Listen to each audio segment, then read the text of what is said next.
Hello student, BSc part first के paper third में हम लोग प्रीवियस क्लास में हमने सेल वॉल कंप्लीट की और आज हम प्लाज्मा मेम्ब्रेन या सेल मेम्ब्रेन के बारे में स्टडी करेंगे। इसको प्लाज्मा मेम्ब्रेन, प्लाज्मा झिल्ली या कोशिका झिल्ली भी कही जाती है। सर्वप्रथम रॉबर्ट हुक ने इसको रिकॉर्ड किया। ये प्रोटोप्लास्ट अथवा जीव द्रव्य की सबसे बाहरी झिल्ली, आउटर मोस्ट लेयर होती है, जो कोशिका भित्ति और प्रोटोप्लास्ट जीव द्रव्य के बीच का एक लाइन ऑफ डिमार्केशन होगा।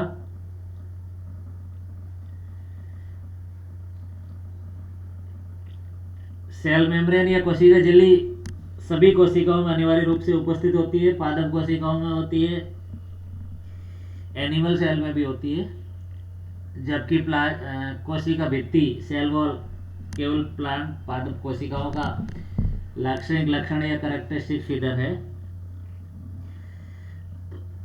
सेल मेम्ब्रेन या कोशिका झिल्ली के बारे में हम इस चैप्टर में अध्ययन करेंगे। कोशिका झिल्ली सामान्य परिस्थिति में प्रोटोप्लास्ट या जीव द्रव्य की सबसे बाहरी परत होती है, जो कोशिका को परिबद्ध करके रखती है, कोशिका को सराउंड करके रखती है और कोशिकांगों की रक्षा करती है। कोशिकांगों को, जो कोशिका में पाए जाने वाले different type of cell organelles है, उनको उनकी रक्षा करती है, उनको परिबद्ध करती है। और डिफरेंट टाइप ऑफ सेलेक्टिव चयनात्मक पारगम्य, सेलेक्टिवली परमिएबल होती है, जो चयनात्मक रूप से माइक्रोमोलिक्यूल्स एंड मैक्रोमोलिक्यूल्स को एक कोशिका से दूसरी कोशिका में या एडजॉइनिंग कोशिका या नेबरिंग सेल में ट्रांसपोर्ट का कार्य करती है। इसके बारे में विस्तृत बात हम इस तरह से करेंगे कि कोशिका झिल्ली, जिसको प्लाज्मा झिल्ली भी कहते हैं, सेल मेम्ब्रेन जिसको प्लाज्मा मेम्ब्रेन भी कहते हैं, ये पतली और अर्ध पारगम्य, आइदर वी कैन से चयनात्मक पारगम्य, सेलेक्टिवली परमिएबल होती है, जो कोशिका को चारों ओर से घेरे रहती है। कोशिका द्रव्य को चारों ओर से घेरे रहती है, एक की सेल है ना। इसका कार्य अन्य पदार्थों को बाहर रखने के दौरान कोशिका में कुछ पदार्थों की अनुमति देकर सेल के इंटीरियर की अखंडता की रक्षा करती है। ये कुछ जीवों में साइटोस्केलेटन की तरह भी कार्य करती है, कोशिका का कंकाल जिसको बोलते हैं उसकी तरह कार्य करते हैं। दूसरों में कोशिका की दीवार के लिए लगाव के आधार के रूप में भी कार्य करती है। इस प्रकार कोशिका झिल्ली को सहारा देने और उसको आकार बनाए, कोशिका को इस प्रकार, ये जो कोशिका झिल्ली है, कोशिका को सहारा देने, उसको आकार बनाए रखने में मदद करती है। Clear? What are cell membranes? कोशिका झिल्ली क्या है? तो इसके बारे में हम लोग ऐसे अध्ययन करेंगे कि ये जो जीव द्रव्य है, इसकी बाहरी सबसे, ये तो सेल वॉल कोशिका भित्ति है, ये जो बाहरी आउटर मोस्ट लेयर है प्रोटोप्लास्ट की, इसको सेल मेम्ब्रेन कहा जाता है। Membrane covers the surface of every cell, प्रत्येक कोशिका की सतह को कवर करती है। Surround the most of organelles within the cell, और उसमें अधिकतर कोशिकांगों कोशिका के अंदर घेरे रहती है। They have number of functions, इसके असंख्य कार्य है, जैसे keeping all cellular component inside the cell, कोशिका के सभी कोशिकांगों को कोशिका के भीतर रखती है। अलाउइंग सेलेक्टेड मॉलिक्यूल्स, मीन्स कुछ चयनित अणुओं को अंदर आदान प्रदान करने के लिए अलाउ करती है। Isolating cell organelles from the rest of cytoplasm, allowing cellular process to occur separately, the site of biochemical reaction, biochemical reaction का स्थल है। Allowing a cell to change shape, कोशिका को अपना आकार बदलने के लिए जिम्मेदार रहती है, आकार को निश्चित बनाए रखने के लिए यही रेस्पॉन्सिबल होती है। सेल वॉल या सेल मेम्ब्रेन या प्लाज्मा मेम्ब्रेन की बात कर रहे थे, ये एनिमल सेल में भी होती है, प्लांट सेल में भी होती है। Either we can say prokaryotic cell organelles में भी होती है, यूकैरियोटिक सेल ऑर्गेनेलिज में भी होती है। प्रोकैरियोटिक सेल ऑर्गेनेलिज में जस्ट लाइक बैक्टीरिया में भी ये प्रेजेंट होती है। A plasma membrane is common to all cell, it form their outer limit. ये प्लाज्मा मेम्ब्रेन ये जैसे ये सेल वॉल है, ये कैप्सूल है बैक्टीरिया का, और इसके अंदर ये ब्लू कलर से जो ये दिख रही, this is plasma membrane. It form boundary for dissolve substance, allow exchanges, allow cells to maintain themselves. Okay, bacteria, fungi and plant cell means cell membrane के बिहाफ पे इन तीनों में, जैसे फंजाई में सेल वॉल होती है, बैक्टीरिया में सेल वॉल कोशिका भित्ति होती है, और प्लांट में भी कोशिका भित्ति होती है, लाक्षणिक लक्षण है। But it is structurally distinct feature and lies outside the plasma membrane. कोशिका भित्ति इन तीनों में होती है, परंतु संरचनात्मक रूप से कोशिका भित्ति इससे पूर्ण रूप से भिन्न होती है और सेल मेम्ब्रेन से के बाहर स्थित होती है। सेल्स एंड मेम्ब्रेन, कोशिका और कोशिका झिल्ली के बारे में हम बात करते हैं। तो ये हो गई प्लांट सेल, जिसमें this is outer most layer which is called cell membrane. ये सारे सेल ऑर्गेनेल है। इसी तरह से प्लांट सेल, एनिमल सेल में ये होगी the membrane surrounding a cell called plasma membrane. जो कोशिका को घेरे रहती है उस मेम्ब्रेन को प्लाज्मा मेम्ब्रेन कहते हैं। Forms the boundary that separate the living cells from its non living surroundings, है ना। मीन्स कोशिका भित्ति जो होती है वो नॉन लिविंग होती है, और कोशिका झिल्ली होती है वो लिविंग होती है। तो लिविंग और नॉन लिविंग के बीच की एक लाइन ऑफ डिमार्केशन है। मीन्स कोशिका द्रव्य, जीव द्रव्य लिविंग होता है, कोशिका झिल्ली भी लिविंग होती है, सेल वॉल नॉन लिविंग होती है।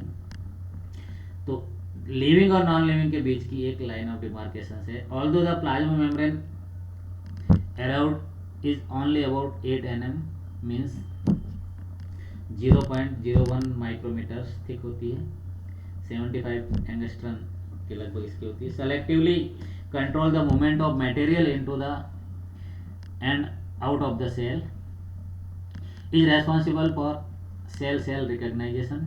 कोशिका से कोशिका का रिकग्नाइजेशन के लिए, जैसे उत्तक निर्माण होता है तो अब एक ही पेरेंट से उत्पन्न होने वाली समस्त कोशिकाओं को ये पहचानती है।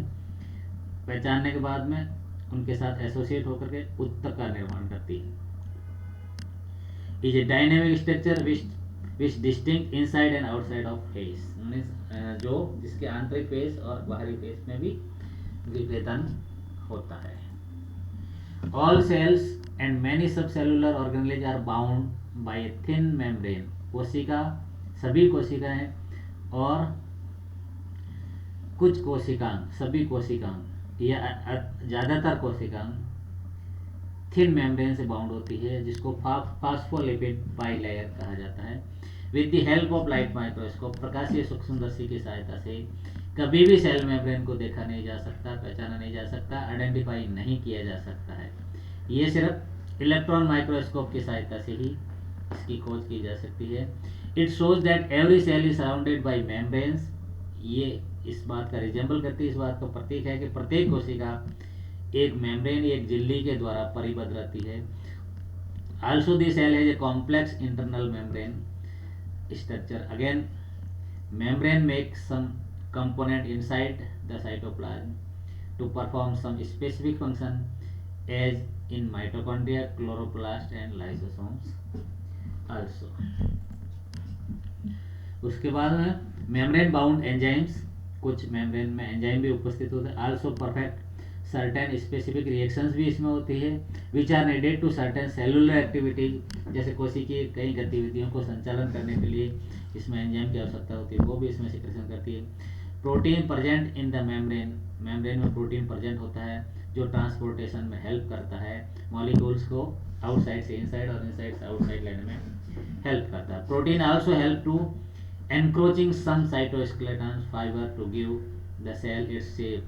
So the membrane is highly differentiated dynamic structure and control the behavior of cell. It is the most multifunctional cellular structure. कोशिका झिल्ली, जिसे प्लाज्मा झिल्ली के रूप में भी जाना जाता है, ये एक जैविक झिल्ली है, जीवित है, जैसे सेल वॉल के लिए कहा जाता है, वो मृत है और ये जीवित है, जो बाहरी वातावरण, बाह्य अंतरिक्ष से सभी कोशिकाओं को इंटीरियर से अलग करती है, जो कोशिका को उसके पर्यावरण से बचाती है। कोशिका झिल्ली में एक लिपिड बाइलेयर होती है, वसा की 2 लेयर होती है, जिसमें कोलेस्ट्रॉल एक लिपिड घटक होता है शामिल होता है, जो विभिन्न तापमानों पर उनकी तरलता बनाए रखती है और फास्फोलिपिड के बीच में विराजमान होते हैं।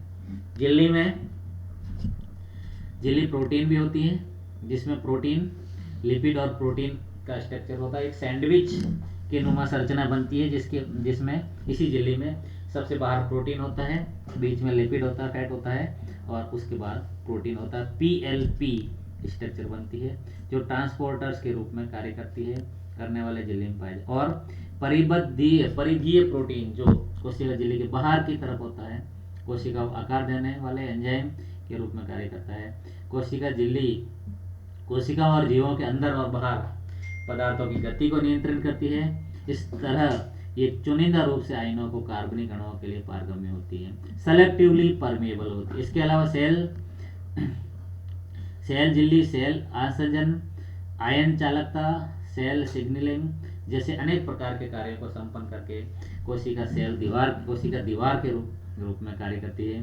बाह्य संरचना के लिए लगाव की सतह के रूप में कार्य करती है। कार्बोहाइड्रेट परत, ग्लाइकोसेल्स और इंट्रासेल्यूलर नेटवर्क कहा जाता है, परंतु प्रोटीन तंतुओं को साइटोस्केलेटन कहा जाता है, जो सिंथेटिक रूप में जीवों को मीन्स कुल मिला के प्रोटीनीय संरचना है। और प्रोटीन के रूप में कोशिका अपने विभिन्न कार्यों को संपादित करती है। तो उन विभिन्न कार्यों में जैसे माइटोकॉन्ड्रिया अपना कार्य करता है, क्लोरोप्लास्ट अपना कार्य करता है, केंद्रक अपना कार्य करता है, और भी कोशिकांग अपना कार्य करता है। ठीक उसी तरह से इसमें भी प्रोटीनियस स्ट्रक्चर होने के कारण प्रोटीन सिंथेसिस के द्वारा ये अपना फंक्शन करती है। अपना फंक्शन ऐसे करती है कि प्रोटीन सेलेक्टिवली परमेबल को रेगुलेट करती है, और डिफरेंट टाइप ऑफ एंजाइम के सिंथेसिस, एंजाइम का ट्रांसपोर्टेशन का भी कार्य करती है। अतः कोशिका झिल्ली को भी एक कोशिकांग के रूप में कहा गया, कोशिकांग के रूप में इसको दर्जा दिया गया है। तो कोशिकांगों की बात करेंगे, तो कोशिकांगों की अगर जब हम बात करेंगे, सेल ऑर्गेनेलिज की बात करेंगे, तो उसमें mitochondria, chloroplast, lysosome, Golgi complex, इन सबको कोशिकांग या सेल ऑर्गेनेलिज कहा जाता है। तो ठीक उसी फॉर्म में कोशिका झिल्ली को भी सेल ऑर्गेनेलिज का दर्जा दिया गया है। Okay, that's all about today. कल के क्लास में हम कंपोजिशन ऑफ प्लाज्मा मेम्ब्रेन या इसका कंपोजिशन पढ़ेंगे। Okay, thanks to all.